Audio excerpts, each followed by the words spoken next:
We hear a lot of perspectives on the Mankind podcast. Inclusion of a guest is not an endorsement of their views, and the opinions expressed here do not always represent the mission or values of the Mankind Project USA.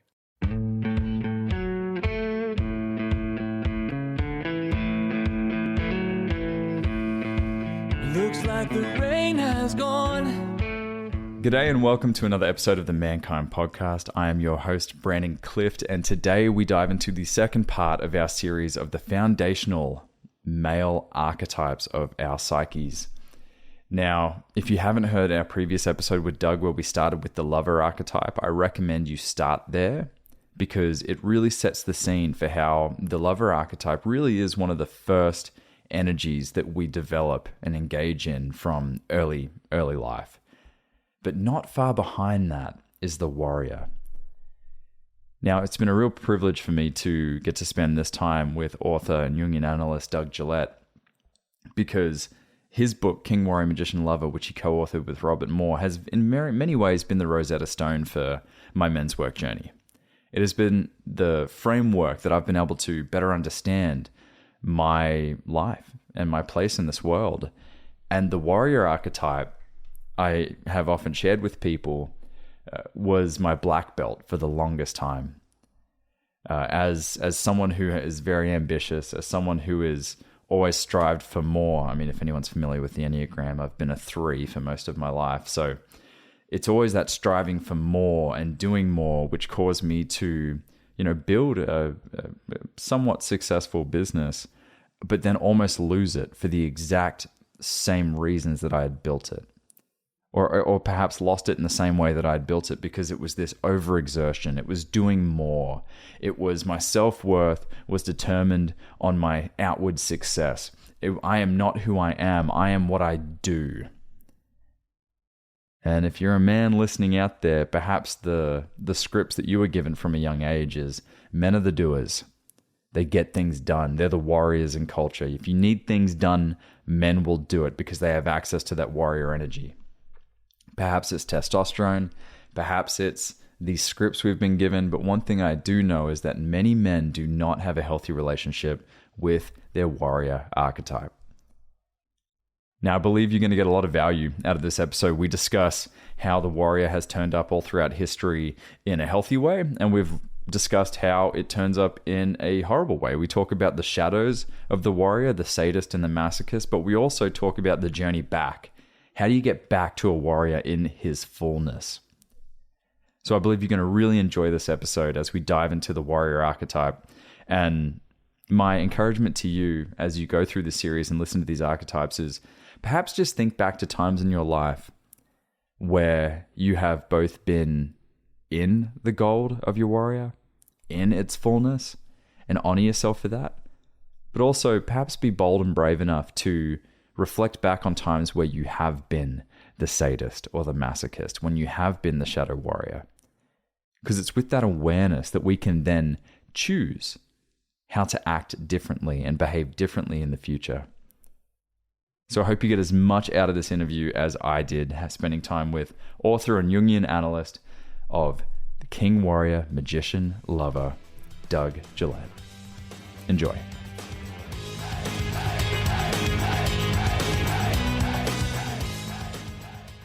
Doug, welcome back. Thank you. It's good to be back. Mate, it's been a couple of weeks since our last interview where we covered the lover archetype, and I am so excited to dive in today, the warrior, the lowest hanging fruit of the archetypes, it seems, for many men. I know for me, when I got involved in men's work, that's what I was told it was a warrior weekend. It was a warrior experience. And here I am thinking it's going to be, lifting logs and throwing rocks and wrestling other guys and, beating our chests, hoorah. And it became something much different, a more introspective journey to better understand how this foundational archetype of my psyche turns up in my life. And tell you what, it was pretty insightful for a young warrior on this planet. So just to get us started, for those that haven't heard our previous 2 interviews, So Doug is an author, educator, and Jungian analyst whose writings have impacted the lives of millions since the early days of the men's movement. His book, King, Warrior, Magician, Lover, which he co-authored with Robert Moore, has become, in many ways, the Rosetta Stone for many who participate in men's work. And if there's one thing that connects civilizations throughout the ages, is the presence of warrior traditions and great warriors in the myths, the legends, the stories that we've been raised upon. And so, Doug, I want to ask you, like, if you're introducing the warrior for the first time to a class of bright-eyed, bushy-tailed students, how would you introduce the warrior archetype? Well, yeah, at first we have to talk about archetypes, but we've already done that. So hopefully the audience has some notion of those. Yes. The warrior archetype, from my perspective, is primarily about contained and channeled aggression, mainly in the service of creating, adjusting, managing, maintaining boundaries. They can be geographical boundaries, they can be societal boundaries, they can be boundaries that the individual has to create, maintain, and keep sane. So the warrior energy, while linked to testosterone, let me just say this first. While linked to testosterone and a somewhat different wiring of the brain and so forth between men and women, is not confined to men. It is a human energy, as all of the four archetypes are actually. They're human energies, but there is no getting around the fact that while women, I mean, all populations are more or less bell curves, so the warrior expresses itself sometimes identically in women as with men, but often not. Women fight in different areas generally and in different ways than men do. If you go back to our primate heritage, and by the way, I am proud to be a primate, with some misgivings and some caveats to that and so forth. We're all just monkeys in clothing. Yeah, there is very little difference between us and our nearest closest relatives, the chimpanzees and bonobos. The way we structure our societies, the way our social interactions are, power hierarchies and so forth. And in chimpanzee society, as in predominantly, as in human society, warriors tend boundaries. They patrol boundaries, they enforce boundaries, they extend boundaries at times, i.e. warfare and so forth. But the energy is very powerful, but and has allowed human beings to achieve tremendous things. Oh yeah. All of the sense of forward movement of and more. I mean, science has a lot of warrior energy, not just politics, not just militaries. Philosophy does, believe it or not. It takes warrior energy to persist in any human endeavor. You've got Bruce Lee, the martial artist, who's seen as a warrior, but you also have Bruce Lee, the philosopher, who in the same breath is very much warrior energy as well. Right. I remember when I taught myself how to walk as a baby. I remember that. I remember the carpet burns on my knees, and I remember I would stand up grab a chair in order to get myself up and run across the room to reach that other chair, and for I don't know how long it went on, but for weeks, maybe months, I would fall in the middle and burn my knees, and I would be so frustrated and angry, but I would drag myself to that next chair, pull myself up, and try it again. So I mean, it's that kind of drive that makes the warrior alive and present and energizing. I love the point that you make, Doug, that the warrior in essence is not strictly found in men, right? These are objective characteristics and traits that we can witness in many forms, professions, genders. Just look at figures like, of course, we look at gladiators, Vikings, knights, samurais, gunslingers, the Clint Eastwoods of the world. But then you've also got figures like Harvey Milk and Ruth Bader Ginsburg, Harriet Tubman, right? We've had all these other amazing warriors throughout history that deserve the same recognition for channeling that energy. And and even I mean, it goes back to legends and myth too. The ancients, in a very general way, but certainly of the Near East and the Mediterranean, there were a lot of warrior goddesses. There was Anat in Canaanite culture. In the Hebrew Testament, there's Deborah, and whose name in Hebrew means, in English means bee or wasp, a stinger. Yeah. There was Athena in Greek culture. Athena was the guardian of all, I would say, goddess of war.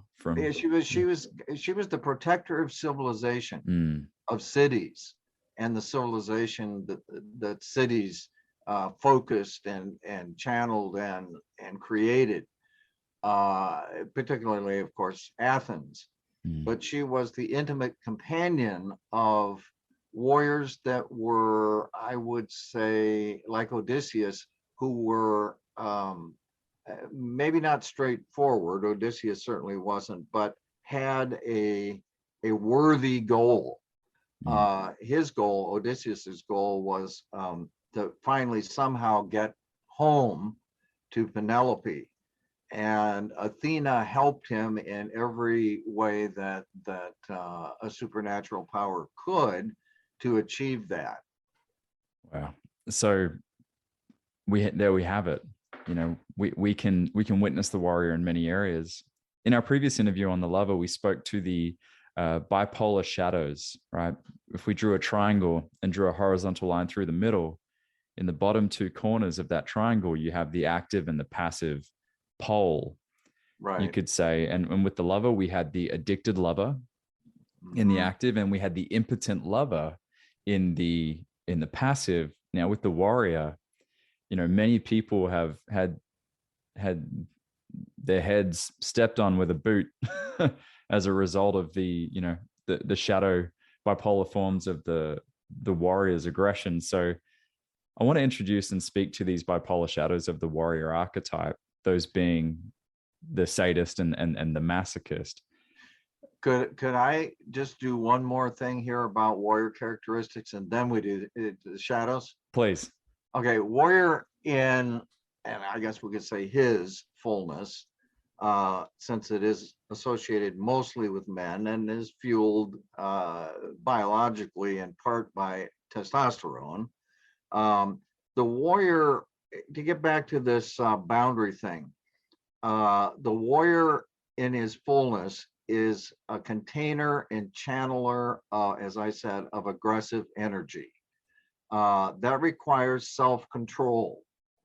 It requires clarity of thinking, and decisiveness. So you can see the warrior present in logic, in the use of logic, or in any of its forms, in the use of thinking things through. While that is technically magician energy, the warrior, like all the archetypes, are only fully themselves to the extent that they are drawing upon each other. Yeah. Clarity. So there is in the warrior energy an alertness to life, it's situational awareness. There is strategic and tactical thinking. There is coolness under threat. There is emotional distancing, which is necessary for effective action in a sense, but that needs also, and is in the fullness of the expression of the warrior, is connected with, from the lover, compassion, mercy, and that's part of the self-control that the warrior needs to be integrating. The warrior energy is persevering, enduring. It endures, and along with all these other things, the warrior in its fullness highly regards honor and loyalty. Now, any of these things can be taken too far, but basically, these are the characteristics of the warrior energy. In terms of how do you develop, or how do you integrate or bring those characteristics into your life of the warrior? Only through training. They don't come naturally to most people. Warriors have to be trained to think and to feel and to distance while compassionate, and be alert and decisive and so forth. So that's kind of the warrior in his fullness. I'm happy you went there, because it's important that we paint the picture first of a warrior in its fullness before getting into the shadows. So good catch there. And what you explain about the warrior in its fullness having influence and traits from the other archetypes speaks to the kind of overall theme, and I believe how we're going to end this series, which is talking about being centered. You know, being in the middle, right? Being able to lean into any of the energies, but keeping that one foot in the center, which I think is, it's really cool as we build the blocks here. That's well put.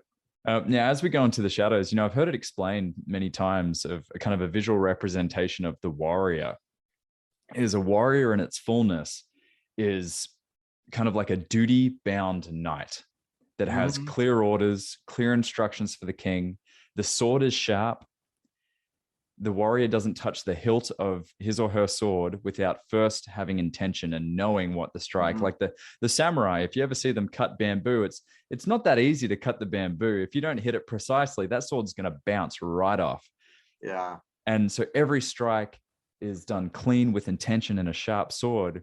Whereas in the shadow form, the warrior is the barbarian with the dull, rusty sword that just hacks and slashes with aggression. That's perhaps more the sadist, whereas the masochist on the other side, I've heard explained, is the vagabond rogue who's picking his teeth like a toothpick with his sword, just waiting for instructions and just floating from here to there, and oftentimes turns the sword inwards to cause self-harm.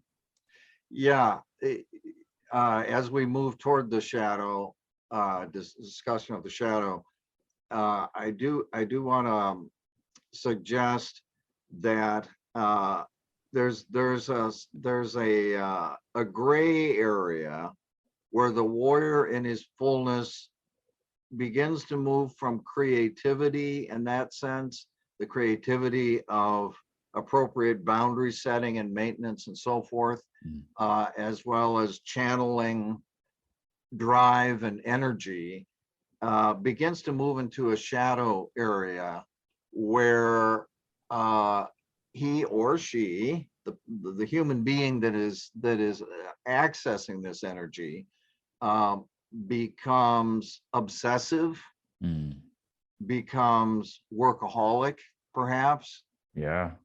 and that's a boundary issue. Where do you stop the work and live your life apart from work?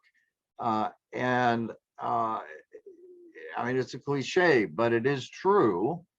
And I certainly have seen it in real life people, that compulsive workaholism, whether it's the man or the woman, can lead to marital problems. Many across the board. Yeah. And I can speak to that myself personally with the warrior archetype, because when I came into men's work, that was my black belt. I had no trouble doing a 20-hour day if necessary, fueled by caffeine and desperation to do more. At the end of the day, the thought process was, have I done enough? And usually the answer was no, not enough. And it was this continual compulsion to perform. And in many ways, that relates to the scripts of manhood that boys specifically have been raised with, which is your self-worth is based on status and what you do. And so for me, it was, then I have to do more. And then the narrative becomes, I'm never doing enough. Yeah. And if I could make a generalization about American society, U.S. society, sure, which may have application to a lot of other societies too. There was a formative, from my perspective, there was a formative period in American history in which the warrior did express itself in its fullness. I mean, but also slipped into that gray area that leads to the sadist part of the shadow. And the deeper investigation of American history reveals all kinds of sadism, not toward others, toward Native Americans, toward African Americans, toward minorities of all kinds. But even, you talk about that gunslinger thing. That's not heroic. That's sadistic. It took federal troops, farmers, and judges to turn the Wild West, which was brutal, into something beginning to resemble a civilization. But what I was going to say is that, strangely, I think that a lot of men, contemporary American men, have slid from warrior in his fullness ish toward and a sadistic bent to the masochistic side, or a very passive side. And part of the reason for the success, I think, of originally it was the before it became the Mankind Project, it was the New Warrior Training. The New Warrior Training was a response in part to this growing, it's like the fire had gone out of the belly and men had been clobbered. And in many ways, it was a response to the women's movement. Yes. It was, we were witnessing men let go of, many men who were a part of that movement felt like they were letting go of the sadist, not realizing they were letting go of the warrior in its fullness as well. That's true. Yeah. So, and we can't engender characteristics or traits to, without kind of, we can't generalize so much, but what was happening was a lot of men were losing a lot of the direction, the clarity, the assertiveness, certain things just for their own personal fulfillment in life. Right. Yeah. Just losing access to the warrior in its fullness. Right. But now there's a backlash going on, completely predictable. Oh yeah. If your model, your book predicted this 20 years ago. I'm reading it today for the 100th time, and I'm reading it as if it's in the context of 2022. Yeah, it's true. It's because our natures don't change. Mm. We're really good at gadgets, but we're not good at changing our natures. It's the hardwired genetic push. You can only do so much with cultural engineering. Mm. I mean, thank God for cultural engineering, but you can only do so much with it. Yeah. So if a society if the males become too soft for whatever reason, Yeah. or give ground or go into hiding, because they're being bludgeoned by, a radical feminism that wants to say that women are superior, not equal, but superior and identical to men. What's the role of men? So what are they good for anymore? So, and that was really a part of things 30 years ago. Now there's a backlash going on of assertiveness, but again, it's assertive on the part of many men, but it's assertiveness that is not, in my view, being guided wisely. It's an assertiveness that is not drawing on the lover energy very well, or the magician energy very well. And it's in service not of the king, but of the tribal leader. Well, where are the role models? Because it seems like you can't get anywhere with any form of influence if you're not polarizing, or if you don't fit a binary narrative. And if you don't lead from a place of it's us versus them, then how are you going to galvanize a movement and build people around you? Some of the most influential people I've ever met in my life, let me say influential to me, you could not Google them right now. And they're just not out there, but they in my judgment are able to channel all of the archetypes and stand right in the center.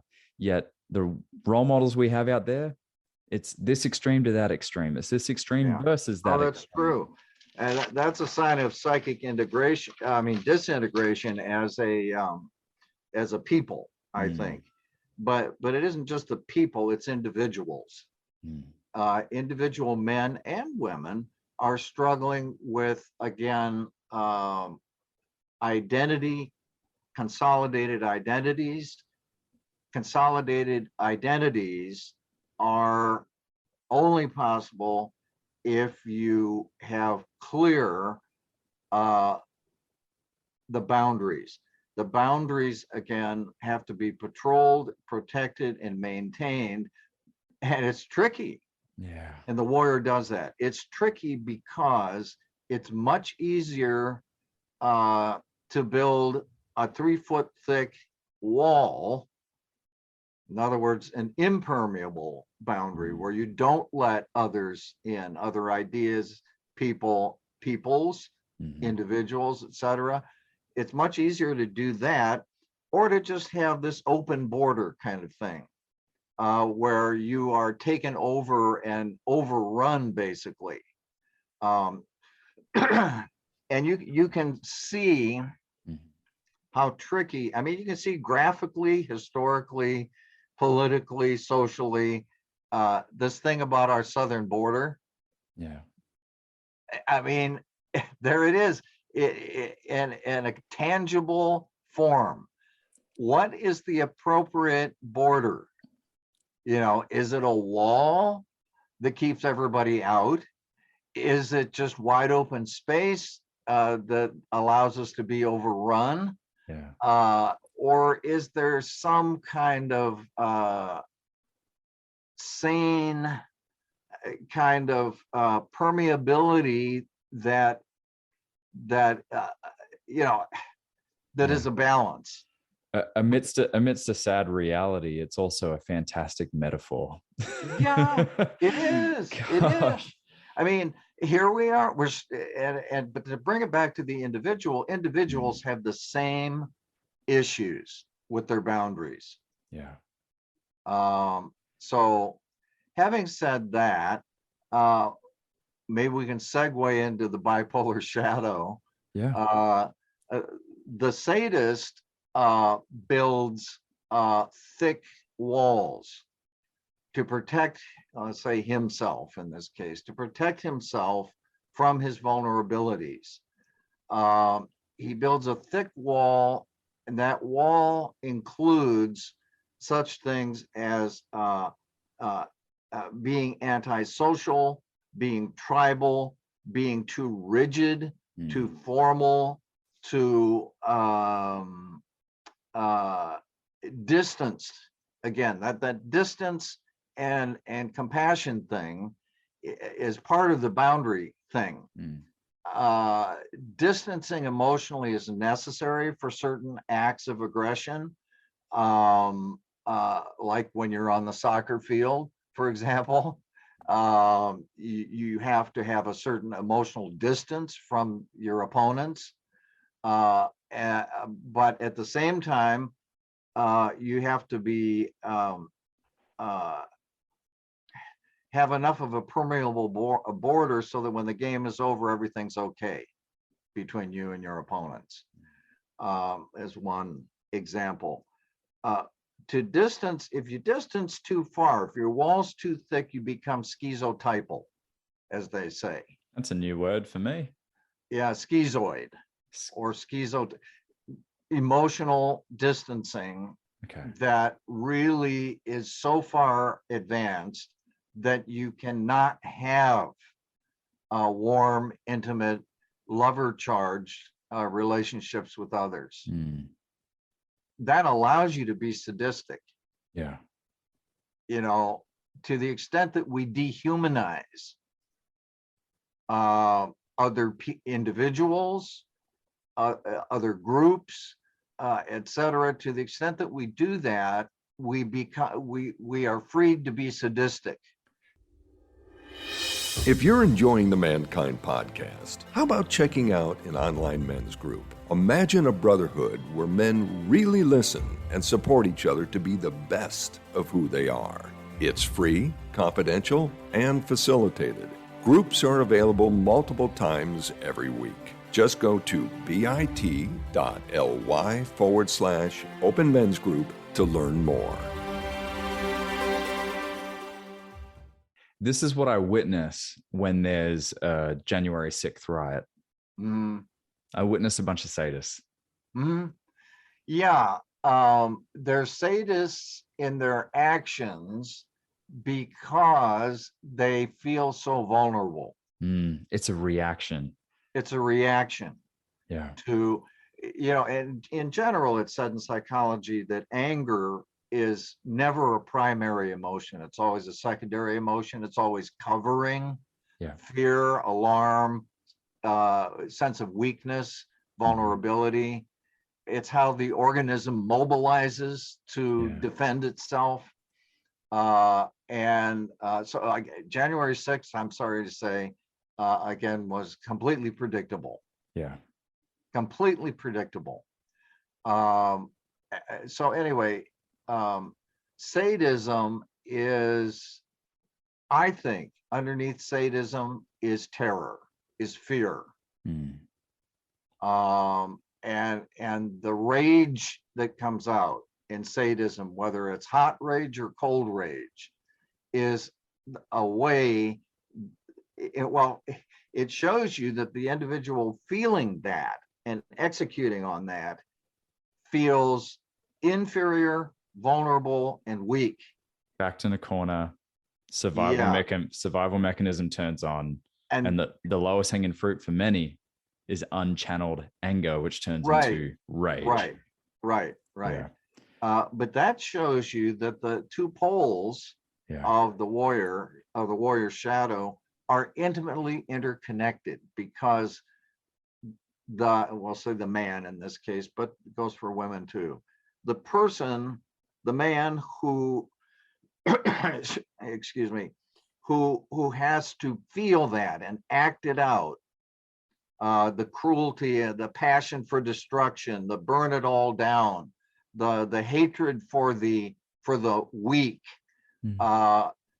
is defending his own identity against the other half of his identity, which is a pushover, a whip puppy, a coward maybe, takes too much abuse from others. Again, a boundary issue. A boundary issue. It's one of my favorite sayings. You spot it, you got it. And oftentimes those that are oppressed, although the victim becomes someone outside of themselves, what they're oppressing is what they witness in other people that they witness in themselves. Yeah, or don't witness. They're unconscious. Or completely unconscious, right? Yeah. It's sideways behavior. Yeah, it is. It is. Right. So that with the sadist comes the masochist. Technically, in one school of psychology, masochism is hurting oneself before someone else does. Yeah. It's the kind of magical thinking that if I hurt myself before someone else does, they won't hurt me. Yeah. Before you cut me, I'll cut myself. I'll cut myself, and maybe that'll take care of the self-punishment and the shame that I feel for being a weakling. Yeah. I'll get to it first, so you don't have to do it. Yeah. I mean, it's a kind of flight reaction, masochism is. But it can go deeper. It can be very crippling. The masochist is because of the constant self-punishment. I mean, what kind of a life is that? A life of cowardice and feelings of inferiority and so forth. I witnessed this in people I know, and I can do this myself, is when faced with the challenge, I'm going to take it to my cave and I'm not going to come out till I figure it out. Oh. And that cave, psychologically, or it could be my house, it could be months, it could be years, it could be decades. It's I'm not going to address this because I need to figure it out myself, and I'm going to hide. And that itself is masochism because it's self-harming. It can be, yeah. Here's another really tricky part of this stuff, and that is that we are made as human beings. Most of us. I mean, some of us, I guess, are on the one end of the of the bell curve that is, I don't know if it's unredeemable, but it's out there, so far out there that you can't do much with people in that category. But the tricky part of this is that the sadist, as I said, the sadist and the masochist are intimately intertwined. And here's the weird thing. To hurt other people is to hurt yourself. To hurt yourself is to hurt other people. Wow. Think of it in terms of close relationships. We always hurt the ones we love. Well, not always, but you know what I mean? Yeah. There's there's something in us, and I would say it comes through the lover archetype that is aware, not to our consciousness necessarily, but that doesn't mean it's not aware in the unconscious, that we are all each other. Yeah. And I don't mean that in an airy, ethereal sort of Pollyanna-ish way. I mean, we are actually aspects of one humanity. And so to hurt, torture, rape, kill, destroy others, the very act of it and the motivation for it is self-hurt. Yeah. I mean, look no further than, and we know this through data, that the majority of those in prison that have committed sexual assault, sexual harm, sexual abuse were themselves abused, harmed. Yeah. Well, there's all that too in developmental psychology. Right. We inflict on others what was inflicted on us in some form or another, maybe very symbolic, but nonetheless, it occurs. Which reminds me of the conversation we had about the lover. If the lover energy had been allowed to, if we had been, and this is impossible under the conditions of finitude and our primate natures and so forth, but in an ideal world, if we had been allowed to love and be loved as fully as we need, these issues of then the warrior in his fullness could have emerged kind of naturally. But because we were wounded in the lover, at least this is what I think, and I'm not saying unnecessarily, there is just being here in this reality is wounding, but if that had been minimized, at least, I don't believe we would have sadists and masochists. I don't believe that the warrior would be so distorted. Well, if we look at it almost if there was a court, imagine 4 beings, king, warrior, magician, lover, sitting in the room. The way I've pictured this in my mind is that an event occurs. The king witnesses it, the magician advises on it, the lover goes, well, how does this make you feel? And then based on that, the king goes, warrior, react. Yeah. Right? Now, it could be react in a healthy, clear way, or it could be react with all of this judgment and non-data from the magician. They said that because they think you're this. And then the lover comes in and goes, that makes you feel abandoned because it relates to what happened to you when you were 5 years old. And then the king goes, well, that's it, warrior. Go out and settle this with your fist, with your sword, with your words, with your actions.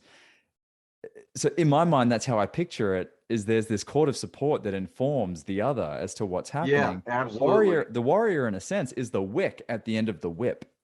Yeah, that's true. That's true. That's why I said too that none of the archetypes, we cannot access, appropriate, and integrate any of the archetypes in a fully healthy, generative way without accessing and appropriating them all, because they need and they want to be integrated into one being with different aspects, but a harmonious being. Yeah. So I think it's important that we keep coming back to that point. What I learned in my men's circle, which was really great, not all I groups and MKP integration groups that we have around the world, not all of them follow the kind of archetypal rounds. So we'd start with lover, check-in, we'd do warrior, which is accountability and agreements. Then we have the king, then we have the magician, which is the work round, and then the king, which is the checkout. Not all I groups follow that path, but it was so powerful and beneficial for me to kind of look at these individually, whereas I was having trouble just being a young punk. I would break the container all the time. It could have been with a dick joke. It could have been with, it could have been anything that just broke the container and the safety in the room. So the leaders in my group had the insight to go, Brandon, we're going to put you in the king today. We're going to put you in Australia, the king's in the south. So we're going to put you in the south. We're going to sit you right there. And your job is to keep this container clean.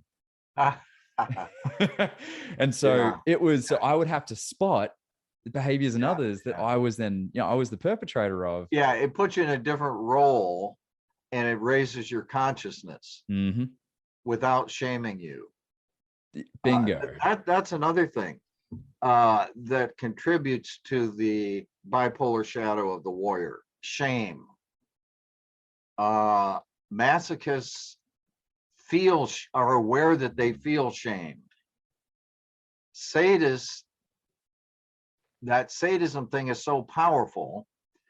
It's such a powerful secondary emotion, the anger, the rage, the cruelty, the so on, that if you're possessed by that for any length of time, you are not aware that your motives are really to not just push back on the shaming that you have experienced, but to annihilate it.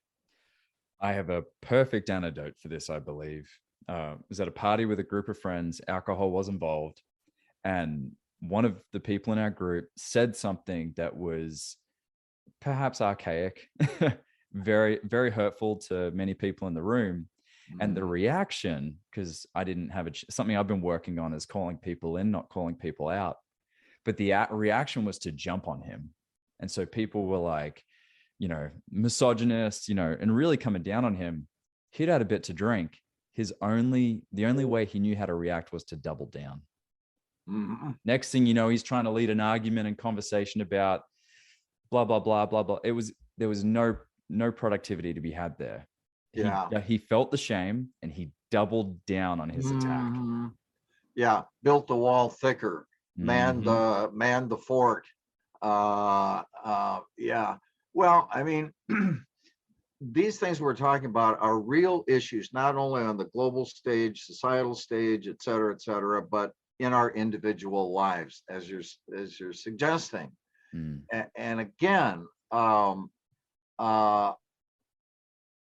if we could just move out of this bipolar shadow thing, and access our beautiful warrior energy, to accomplish good things for our fellow human beings, for our own lives, for our those closest to us, and so forth.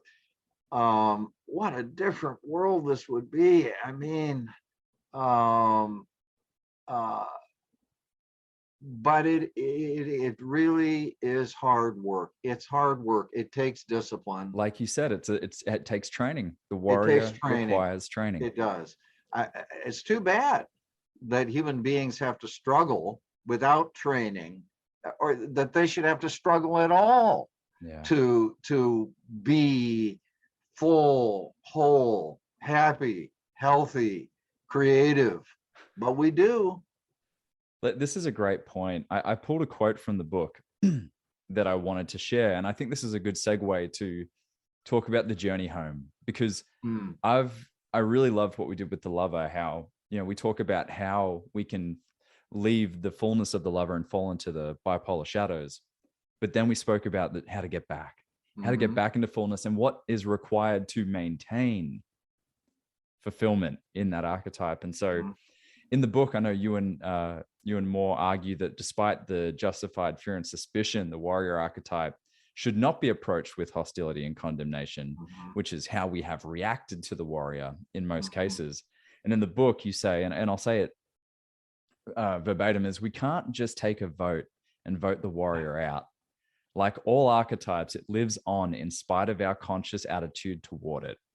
And like all repressed archetypes, it goes underground, eventually to resurface in the form of emotional and physical violence.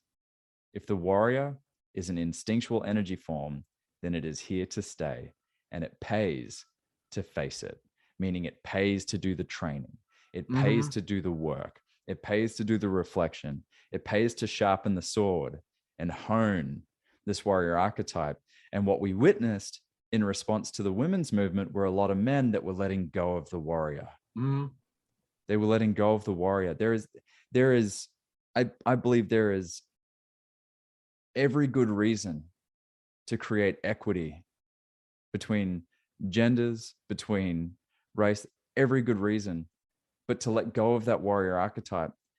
Those men, in my judgment, as a 29-year-old in 2022, I wasn't there, but in my judgment, those men were probably doing more to hurt the women's movement than to help it, because what the women's movement could use are some healthy warriors from their male counterparts. Right. And I was there, and I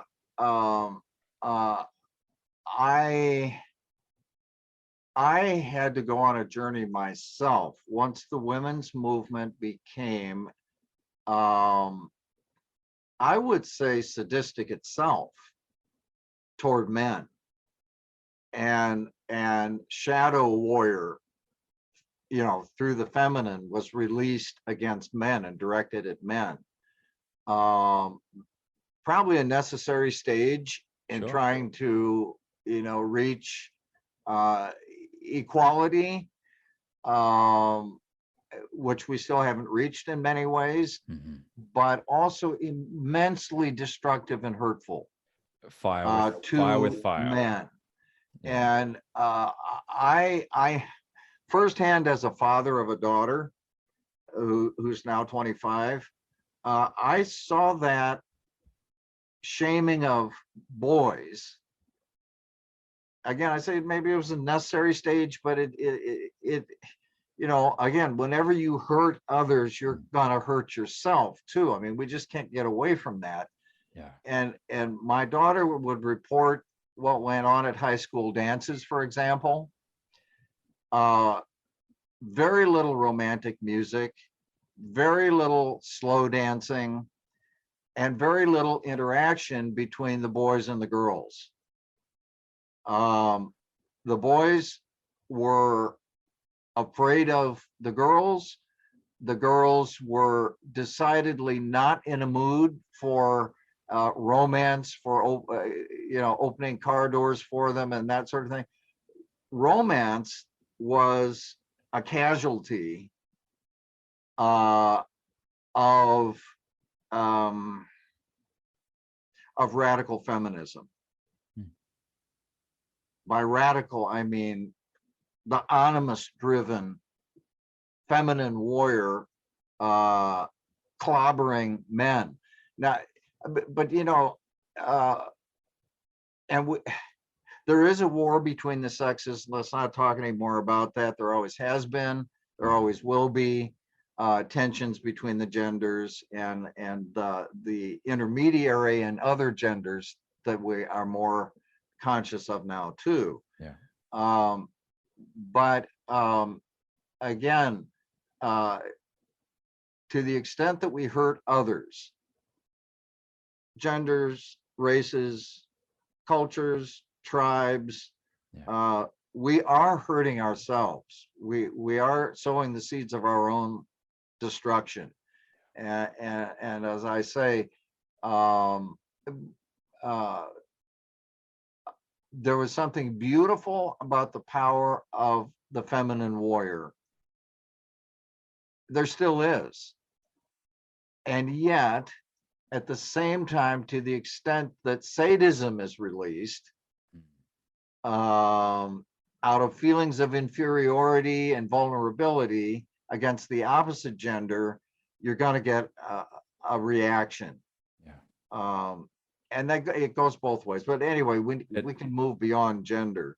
Exactly. Because I mean, well, and last thing I want to say here, which you've helped me be aware of, is you look at like the Black Panther movement, very much from what it looks like, it was a militant movement. That was the model of how to fight back then, and that was the model of how to make an impact, make a dent, and make a fight back, and to fight back for equality. And it was so the sadist element of that makes complete sense.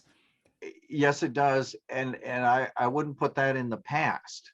Unbelievably to me, we are still fighting race wars. I thought we had maybe gotten past that, but we haven't. To see, and I know there are cultural tensions as well as racial. It isn't just racial, it's cultural too.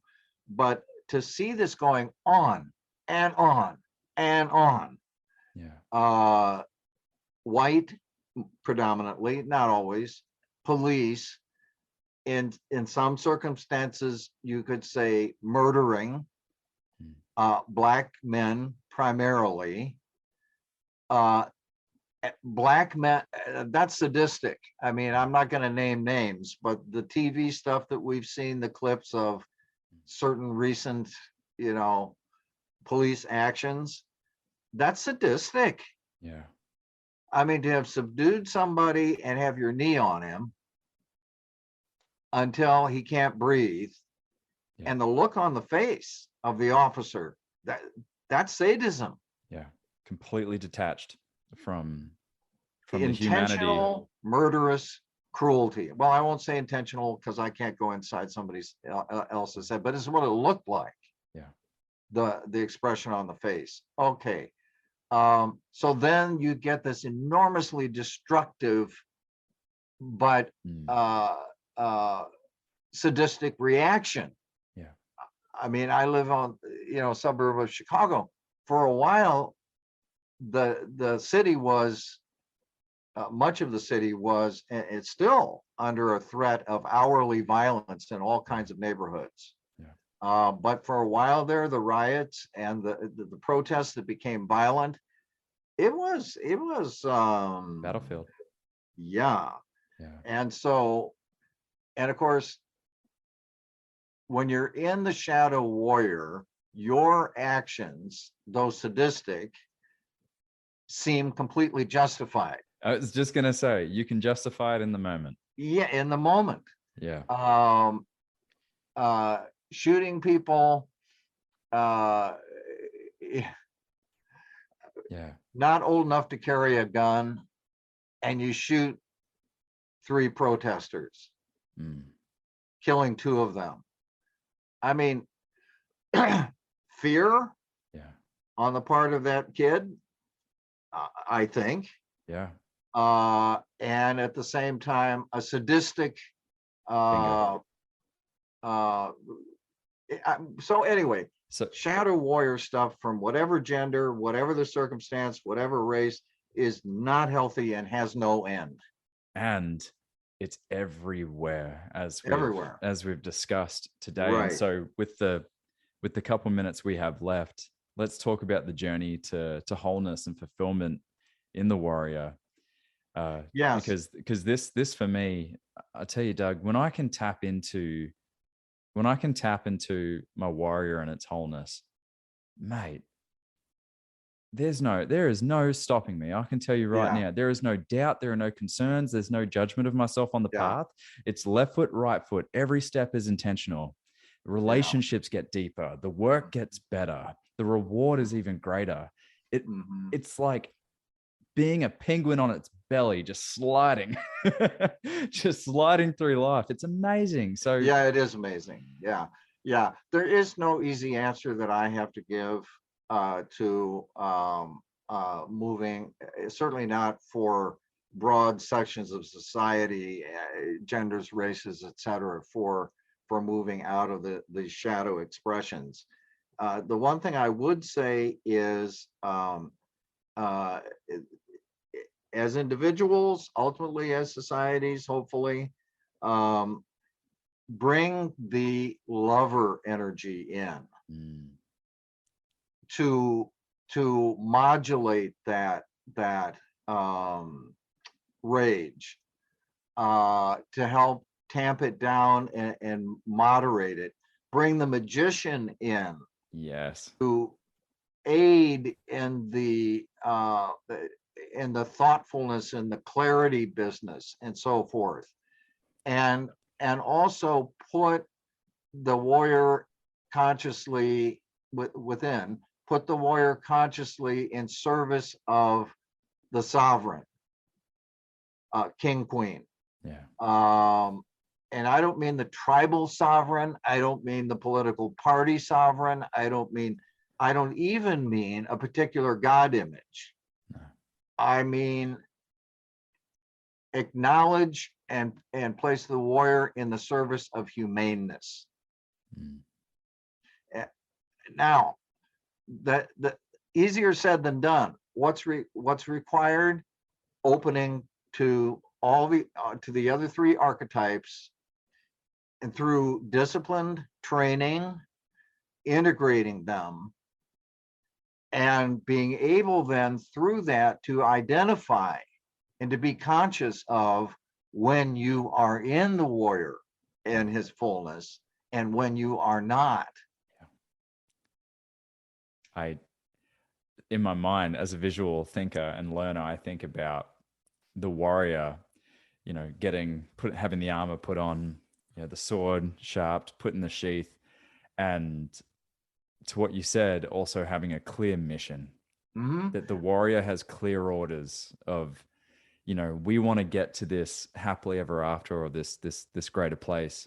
This is the mission to get there. Yeah, These are the actions necessary. The mission is essential, because if the mission is to make as much money as possible for the corporation, whatever, while shortchanging the workers and bending the rules, and that's not a worthy mission. That's not a worthy mission. A worthy mission must, in my view, involve humaneness. Yeah, a higher calling, a higher, greater impact. Yeah. I did want to mention, you've probably seen it, but a movie, 13 Hours. Beautiful. It's about the Benghazi. Oh wow. Yes, I have. Thing. Yes. And I would say warrior in his fullness is shown in many places in that movie, and the characters are the guys who play the contractors, who defended the diplomatic outpost and CIA headquarters, are talk about, we haven't talked about this either, but warriors band together ideally and are brother sisters. The love that the lover gets expressed in between the warriors who are on the same page. It's just a fantastic movie, I think, they don't neglect totally the side of the Muslim protesters / rioters / killers. They humanize it. They humanize it. They tell I can only judge to be a story from both sides, whether fully or not, but they want to humanize. Yeah. The best movies show you the villain and the villain's reasoning and the villain's backstory and all the experiences that led to that. That's what captivates you and has you kind of, at times, done well rooting for the villain, or like in the movie, the contractors had to fight, but the vision of the movie, as you say, overall, is that both sides, the contractors and the Muslim warriors, are they're doing what they need to do, what they feel called to do, in the situations in which they are, and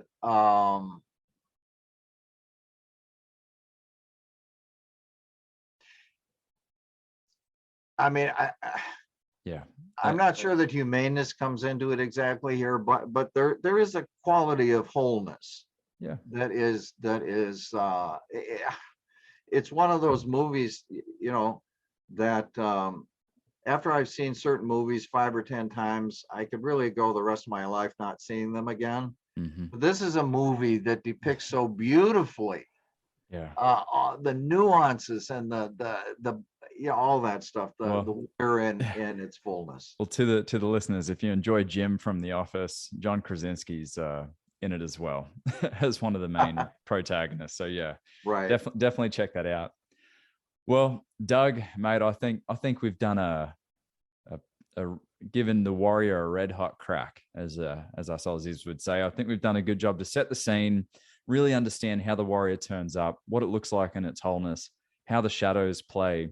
And really, a huge takeaway for me is what you said about when we hurt others, we hurt ourselves, and that close relationship between the sadist and the masochist. I used to think there was quite a journey between those two, but now I know just how close they are. Where to from here? We have 2 remaining archetypes. We've got the magician and the king. Where do you say we go next? Oh, I think the magician. Ooh, yeah. Let's. This is You know, the most villainized and bastardized of all the archetypes. But what I've learned with the magician archetype is that in its fullness, which may be one of the most hardest to attain for me to get there, oh, yeah. life just becomes colorful and beautiful and clear. hmm So why for you, lover, warrior, why is the magician next in your mind? Because I think the lover is foundational, as I mentioned, and what happened to us, the hurts we received just by being here, being finite creatures in a primate society. The warrior is uh, the archetype that protects us, ideally, and enhances and energizes us to live in this Shadowlands world that has inevitably hurt us. The magician is the next step in the sense of, I mean, it's a lot of things, but in the sense of consciousness, self-reflection, and putting it all together.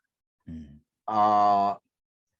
The king is last in that sense, I think, because the king, while its own archetype in some ways, is also the fulfillment of the integration of the other three.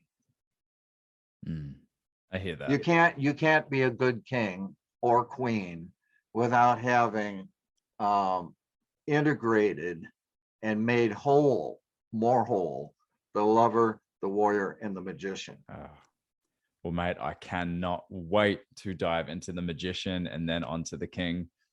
Doug, I just want to share my gratitude with you to have this opportunity to discuss these archetypes. I know that your interests and your work has taken you many other places, and I'm telling you, hey, Doug, let's go back 22 years to the to the That's book you okay. wrote. I mean, it was true then. It was true 10,000 years ago, maybe a million years ago. It's Yeah. true today. It'll be true as long as there are human beings. Oh, well, So I'm happy to be. I mean, it's always present, is what I mean. well, mate, eternal gratitude to you. And once we jump off, we'll get the magician interview booked. But for those of you that have joined us again for this live recording of the Mankind podcast, I want to thank you for listening. I want to thank you for sharing. Thank you for your feedback. And also gratitude goes to you, those of you that have been able to go to iTunes and leave us a rating. Everyone says give us a 5-star rating. I'm asking you for an honest rating. If it's 4 stars, it's 4 stars. But I love the context as to why as well. It helps me as a host grow. It helps Paul and Boyson, my co-host, grow. And it helps us direct this podcast in the direction of what you want to hear, how you want to grow, and how you want to turn up as a man in this life.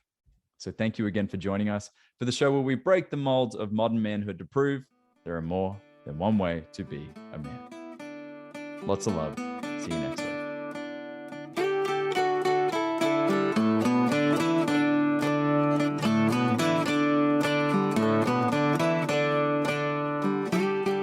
There you have it, another powerful episode of the Mankind podcast where we covered the warrior.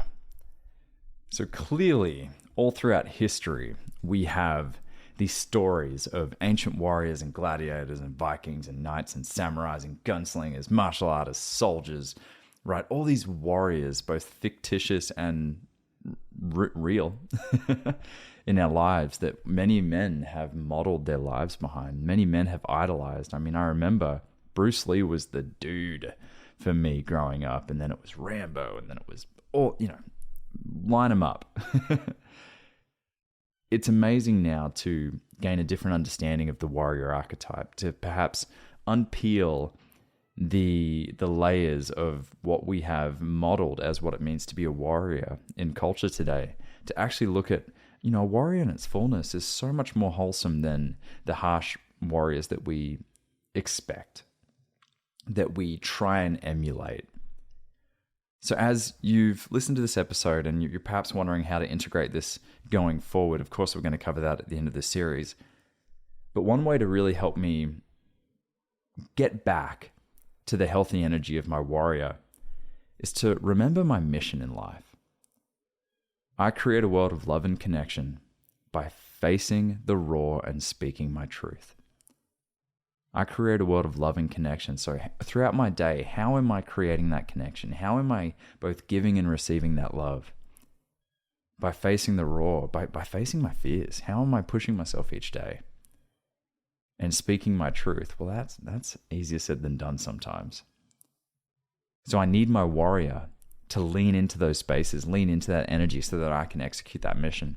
So by creating that mission, by getting clear on it, by living up to that mission, I can engage and reconnect with my warrior. But staying in my warrior is where I need the men in my life. That's where I need fierce accountability.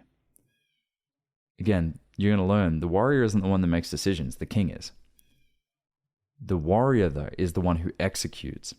And so the warrior requires that accountability. So am I making clean and clear agreements with those around me? Am I keeping those agreements? And am I setting up healthy boundaries in my life so that my warrior can do his best work and execute on that mission? I've been Brandon Clift, your host throughout this series, and I hope you're getting as much out of this as I have, being able to spend time with the great man that is Doug Gillette. And I want to encourage you to share your feedback. You'll see a link in the show notes. If you can, please go to iTunes, give us a review, an honest review, not the arbitrary 5-star review. Please, if it's a 4-star, it's a 4-star. But I love your feedback. It helps me hone and sharpen my sword as the warrior that I am in the context of this podcast. It also helps Paul and Boyson as well. It helps us really bring the best value possible to all of you out there so that you can go about your men's work journey and your lives informed and with a better picture of who you are, the man you see in the mirror. Lots of love, and we will see you on Monday, where Doug and I cover The Magician. Take care. This has been another episode of the Mankind Podcast, produced in association with the Mankind Project USA. We have been your hosts, Paul Newell, Boyson Hodgson, and myself, Brandon Clift, and we want to thank our guests for joining us today and imparting their wisdom from their experiences in this amazing journey called life. If you want to find out more about today's guests and support them in their mission, you can find links to them in the show notes. Now, if you have found gold and insights that you believe could benefit your loved ones and those you care about, be sure to share it with them. And of course, we are always grateful for a rating and review of the show on iTunes. Now, we've got to give special thanks to our back-end team, producer, editor, and audio ninja for the show, Michael J. Russer, and Don Huff, who takes care of our graphics and promotions and pretty much makes us look pretty. So, of course, thank you, Don.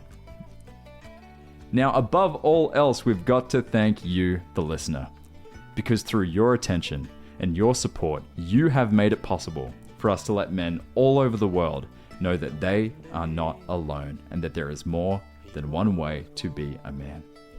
And if something in this episode has touched you, then perhaps it is the call to action to get involved in men's work.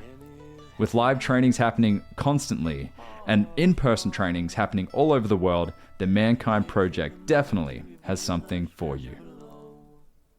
Now, if you've enjoyed the music in this episode and all of our episodes, be sure to check out Jim Donovan and the Sun King Warriors. I have links to them in the show notes. And lastly, just know, what it means to me to be a man is completely different than what it means for you. What it means for Paul, what it means for Boyson, that is the beauty of this journey. So if you are looking for guidance, support, and community as you begin to unpack and dive deeper into your men's work journey, then you know where to find us. Same place, same time, next week. Lots of love. We'll see you then.